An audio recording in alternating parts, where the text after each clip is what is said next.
जिसके जीवन में मानवता की गंध है, मानवता की सुवास बहती है, जो दूसरों का भला करने की भावना रखता है, ऐसा जीवन मानव जीवन कहा जाता है। और जिसके मन में दूसरे के भले के भाव नहीं है, भावना नहीं है, उसका जीवन निरर्थक होता है। वर्तमान में आए दिन समाचार पत्रों में, मोबाइलों में पढ़ते हैं, सुनते हैं कि फलान गांव में फलाने स्थान पर बस पलट गई, ट्रेन पलट गई, इस प्रांत में उस प्रांत में बाढ़ आ गई, भूकंप आ गया। ऐसी दुर्घटनाएं सुनने को और पढ़ने को मिलती है। तो आसपास के लोग, जैसे कहीं बस पलट गई, ट्रेन पलट गई, कहीं बाढ़ आ गई, भूकंप आ गया, तो वहां के दूर दराज के लोग या आसपास के लोग वहां पहुंचते हैं। उस भीड़ को देखकर कुछ लोगों के मन में आता है, देखो कितने दयालु प्रकृति के लोग हैं, सहयोग के लिए पहुंच गए। वो सहयोग के लिए नहीं पहुंचे हैं। आप ये ना सोचे कि वो घायल लोगों को अस्पताल ले जाएगा, उनका इलाज करेगा, उनका इलाज कराना, उनकी मलहम पट्टी कराना एक बहाना हो गया है आज के समय।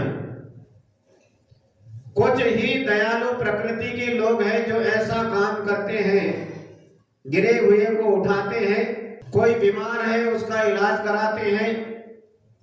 लेकिन कुछ लोग तो ऐसे हैं जिनकी संख्या बहुत ज्यादा है। ट्रेन पलट गई, अनेकों लोग घायल हुए, बस पलट गई, 14 मर गए, 25 घायल हो गए। आसपास के लोग पहुंचते हैं और वहां पहुंचने के बाद सेवा धर्म तो छोड़ा, उनके शरीर के ऊपर जो आभूषण होते हैं, किसी के गले में सोने की चेन हो, उंगली में अंगूठी, सोने की अंगूठी हो, जेब में रुपया पैसा हो, मोबाइल हो, अन्य आवश्यक सामग्री हो, सबसे पहले उन घायलों के जेब टटोले जाते हैं।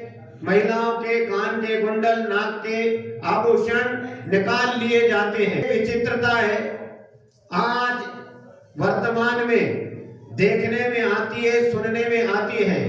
तो ये मानवता का घिनौना रूप कहना चाहिए इसे। आज मानव स्वयं जी रहा है, आज मानव स्वयं जी रहा है, लेकिन मानवता मर रही है। गौर करना आप इस बात पर। मानव की शक्लों में आज करोड़ों करोड़ों लोग घूम रहे हैं, पर उनमें श्रेष्ठ मानव कितने होंगे, यह चिंतन का विषय है। जैसे किसी से पूछा जाता है कि आप कौन हैं, तो कहता है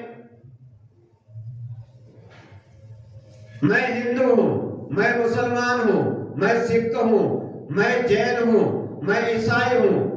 लेकिन वो ये नहीं कहेगा कि मैं एक मानव हूं। सबसे पहले क्या होना चाहिए? मानव बाद में है, मानवता पहले है। धर्म बाद में है, पहले मानवता है। तो जब भी कभी अवसर आता है, कोई पूछे कि आप कौन हैं, तो हम जैन हैं, हम मुसलमान हैं, हम सिख हैं, ईसाई हैं, ऐसा न बोल के हमें तो यही कहना चाहिए कि हम एक मानव हैं और हमारे अंदर कूट कूट कर मानवता भरी है। हम देश और विश्व में शांति कैसी बनी रहे, उसके लिए सद्व्यवहार करेंगे, ऐसा संकल्प व्यक्ति के मन में होना चाहिए। लूटपाट के भाव, खरोट के भाव नहीं होना चाहिए। भारत में ऋषि मुनियों ने मानव शरीर की अपेक्षा मानवता को महत्व दिया है, सबसे ज्यादा महत्व दिया है, और मानवता से बढ़कर इस दुनिया में कुछ भी नहीं है। मानव जीवन में जहां मनुष्यता की उपेक्षा करके धन को, भौतिक साधनों को, जाति और संप्रदाय को महत्व दिया जाता है, वहां मानवता चकनाचूर हो जाती है। मानवता वहां नहीं बसती है। आज हमें टटोलना होगा, आत्मनिरीक्षण करना होगा, कहीं हम मानव के रूप में दानव तो नहीं बन गए। पशु जैसा तो हमारा व्यवहार नहीं है, पशु जैसा तो हम कृत्य नहीं कर रहे हैं, कहीं हम दूसरों के अधिकारों को तो नहीं छीन रहे हैं। निरीक्षण करना होगा, हम अपने कर्तव्य का पालन निर्वाह कर रहे हैं या नहीं, ये अपने अंदर झांक कर हमें देखना होगा। मानवता और दानवता दोनों आज हमारे सामने खड़ी है, और हम अपने आप को बड़े सुखी महसूस कर रहे हैं। हम सुखी हैं, लेकिन अंदर झांक कर देखो कितना अंधेरा है, हम क्या कर रहे हैं। आज के समय में ऐसे कुटिल व्यवहार करने वाले, छल कपट मायाचारी करने वाले, तिरछी टेढ़ी चाल चलने वाले लोगों के बीच में जो अपना आत्म कल्याण करना चाहते हैं, अपना श्रावक धर्म का पालन करना चाहते हैं, मुनि धर्म का पालन करना चाहते हैं, उनके लिए आज ये बहुत कठिन हो गया है। जो अहिंसा परमो धर्म के मार्ग पर चलना चाहता है, जो चल रहे हैं ऐसे तिरछे टेढ़े लोगों के बीच में, छल कपट मायाचारी करने वालों के लोगों के बीच में रहकर हमें अपनी धर्म की ध्वजा फहराते रहना है, कायरता नहीं रखना। हमारे भगवान महावीर स्वामी ने हमें अहिंसा का पाठ पढ़ाया है, लेकिन कायरता का पाठ नहीं पढ़ाया है। हमें मानवता, जैसे मानव मरना नहीं चाहता है, मनुष्य मरना नहीं चाहता है, उसी प्रकार साधु संत कहते हैं कि मानव भी ना मरे, उसके पहले उसके अंदर मनुष्यता नहीं मरना चाहिए। मनुष्य मर जाए चल जाएगा, लेकिन उसकी मानवता मनुष्यता जीवित रहना चाहिए। मनुष्य मर जाए लेकिन लोग उसकी मानवता को याद करते रहना चाहिए, ऐसा कुछ काम करना चाहिए। मानवता और दानवता के विषय में एक अच्छा प्रसंग हमने पढ़ा था कि दानवों ने एक बार इंद्र से शिकायत की कि बोले प्रभु, आप तो हमेशा देवों का पक्ष लेते हैं, लेकिन इंद्र ने कहा नहीं, हम ऐसा नहीं करते हैं, हम पक्षपात नहीं करते हैं। तो इसका समाधान कैसे होगा? दानव मानते नहीं हैं, वो तो कहते हैं कि आप देवों के साथ में अच्छा व्यवहार करते हैं, उनके पक्ष में बात करते हैं और हमारी उपेक्षा करते हैं, तो इसका समाधान कैसे होगा? तो इंद्र ने एक रास्ता निकाला। देव और दानव दोनों को बुलाया गया और दोनों के लिए भोजन का निमंत्रण दिया और दोनों के सामने एक शर्त रखी। आपको निमंत्रण दिया गया है और आप भोजन करके ही जाना, लेकिन शर्त एक है, देवों के और दानवों के दोनों के हाथों में बांस की कमचियां, क्या कहते हैं आप? बांस होता है, बांस की लंबी लंबी पट्टी निकालकर जैसे हाथ ऐसे मुड़ता है, तो यहां से यहां तक उनके हाथों में कमचियां बांधी गई बांस की, और उनसे कहा कि आपको भोजन करना है, बिना हाथ मोड़े भोजन करना है, बिना हाथ फोल्ड किए भोजन करना है। शर्त है मंजूर की गई। अब देवों को भी और दानवों को भी भोजन के लिए निवेदन किया गया।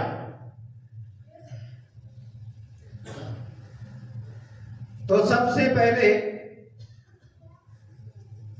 दानवों को भोजन करने के लिए बिठाया और आमने सामने बिठाया गया। अब उन दानवों के हाथ बंधे हुए हैं कमचियों से। अब भोजन करना है तो कैसे करेंगे? तो दोनों आमने सामने बैठे हुए जितने भी दानव लोग थे वे सब सोचते रहे कि अब हमारे हाथ तो बंधे हैं, अब हाथ मुड़ता नहीं है, कैसे खाएंगे? अब मुंह के पास तो हाथ जाना चाहिए लेकिन हाथ आ ही नहीं रहा, क्या होगा? सोचते रहे और समय उनका फिक्स था। अब टाइम पूरा हो गया, बोले अब आप उठ जाइए, आप भोजन नहीं कर पाए। उसके बाद देवों को बिठाया गया, देवों को भी उसी प्रकार आमने सामने बिठाया गया, बीच में भोजन रखा हुआ है। अब देव भी सोचने लगे कि अब भोजन कैसे किया जाए, अब हाथ तो मुड़ेगा नहीं। लेकिन देव तो देव थे, होशियार थे, हाथ में खमचियां बंधी हुई है। तो उन्होंने सोचा कि हम अपने हाथों से खा नहीं पा रहे हैं तो दूसरों को तो खिला सकते हैं। तो देवों ने दिमाग लगाया, आमने सामने बैठे थे, भोजन ऐसे उठाया, एक देव ने दूसरे देव को खिलाया और उधर के देव ने इधर के देव को खिलाया। दोनों ने भरपेट भोजन किया, सब देवों ने, मजा आ गया।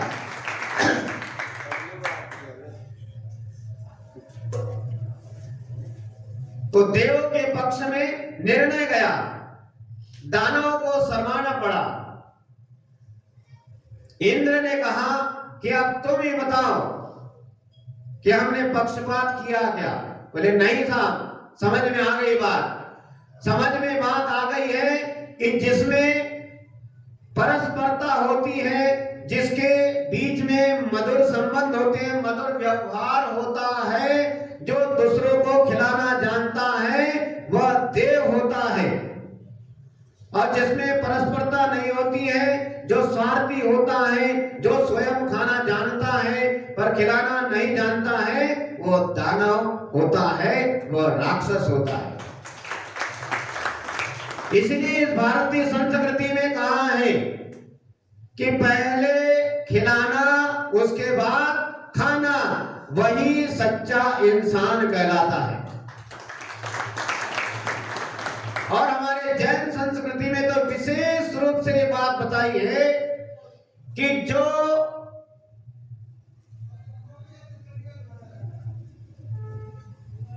साधुओं को आहार दान देता है, अतिथियों को भोजन कराता है, चतुर्विध संघ को भोजन कराता है, दीन दुखियों को पहले भोजन कराता है, उसके बाद खाता है, वो सम्यक दृष्टि है और एक ना एक दिन उसे स्वर्ग और मोक्ष का सुख भी प्राप्त होता है। जो स्वयं खाना जानता है, दूसरों को खिलाना जानता है, वह देव होता है। और चाणक्य की नीति भी कहती है कि जो स्वयं खाना जानता है और जनता को, प्रजा को सुख सुविधा देता है, वह व्यक्ति राजनीति में सफल होता है। और जो केवल खाना जानता है वो राजनीति में असफल हो जाता है। किसी को जाना है? नहीं, हमें तो बस पैसा कमाना है। एक काम, जैनियों, हम जैन हैं, हमें जैसे कोई कुदरत ने, परमात्मा ने एक ही काम सौंपा है कि बस बेटा तू तो पैसा कमाते रहना, पैसा कमाते रहना और दुनिया में अपना नाम कमाते रहना। कि मैं जैन हूं। पैसा कमाना जैनियों का काम। और कुछ लोग कहते हैं कि बेटा जैनियों तुम कमाते रहना, कमा कमा कर ढेर करना, हम तुम्हारा माल छीन कर खाएंगे।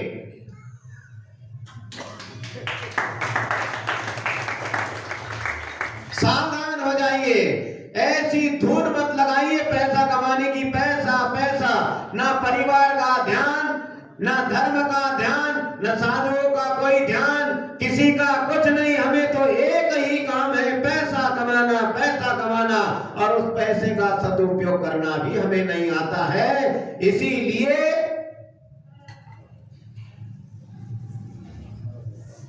थोड़ा बहुत ये सब कुछ सीखना होता है।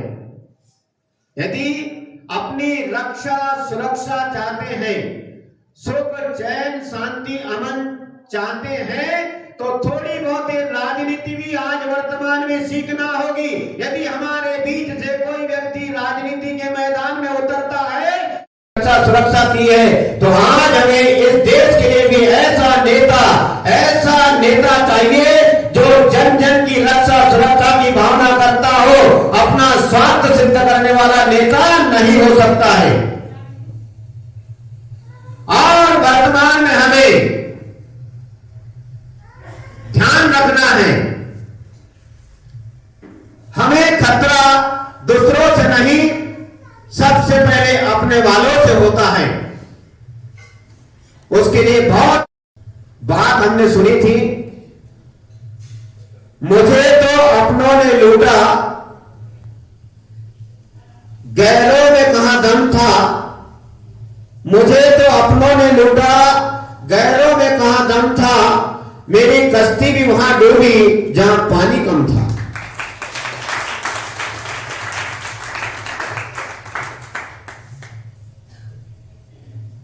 हम कहते हैं ये हमारा आदमी है, ये हमारा भाई है, तो मुंह से नहीं बोलना ये मेरा भाई है, ये हमारा आदमी है। नहीं, वक्त पड़ता है समय आने पर, ऐसे शुभ अवसर पर उसका सहयोग करना। यदि आप सब मिलकर उस व्यक्ति का सहयोग करते हैं तो वो आपके लिए सुख सुविधाएं प्रदान कर सकता है, आपके समाज का विकास कर सकता है। यदि आपने उसकी टांग खींचे तो उसकी चड्डी खसक जाएगी, तो वो कहां लोगों के बीच जाएगा। मत खींचो किसी की चड्डी, मत खींचो किसी की टांग। एक बार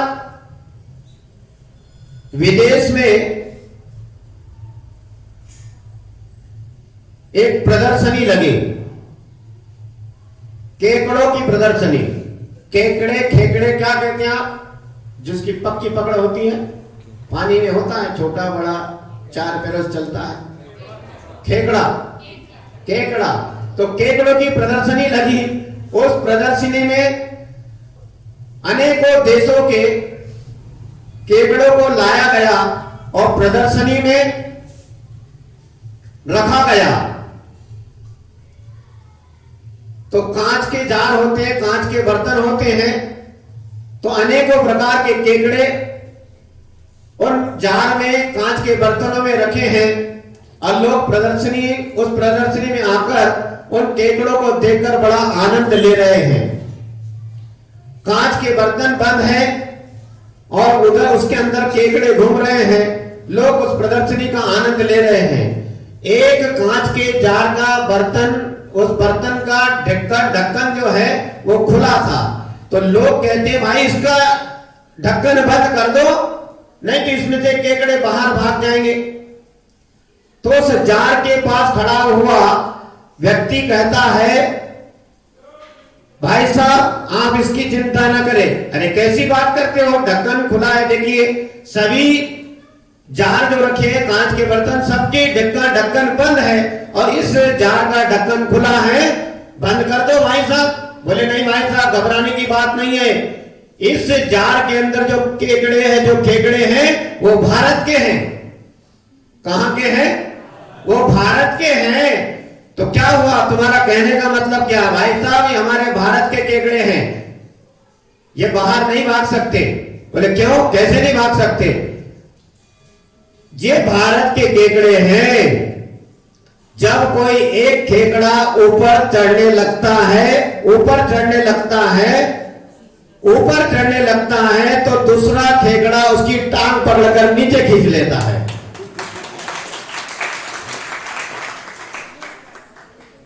ये भारत का खेकड़ा है। ये ऊपर चढ़ने वाले की टांग पकड़कर नीचे खींच लेता है। तू कहां जा रहा है ऊपर? मैं नीचे पड़ा हूं, तो ऊपर कहां जा रहा है? कहां ऊपर चोटी पर पहुंच रहा है? नीचे उधर। ते भारत के केकड़े हैं, एक दूसरे की टांग खींचते हैं। इसीलिए इस पद्धति को, ऐसे पूरे आचरण को छोड़ना होगा। और यदि कोई हमारा आदमी चाहे राज्यसभा हो, चाहे लोकसभा हो, चाहे आपके गांव खलियान, खेत खलियान, क्या बोलते, सांसद वांसद जो भी हो, जिस भी पद पे पहुंचता है उसको पहुंचने दो और उसका सहयोग करो। ऐसे 2, 4, 5, 25 लोगों के सहयोग से नहीं होता है, सभी लोगों का सहयोग होना चाहिए। और आज हमें सावधान होना है। वोट हमें सोच समझ कर देना होगा। जो हमें चोट दे उसे हमें वोट नहीं देना। जिसने हमें चोट पहुंचाई है, जिसने हमारी भावनाओं के ऊपर चोट पहुंचाई है, जिन्होंने हमारे धार्मिक भावनाओं को चोट पहुंचाई है, उनको भूल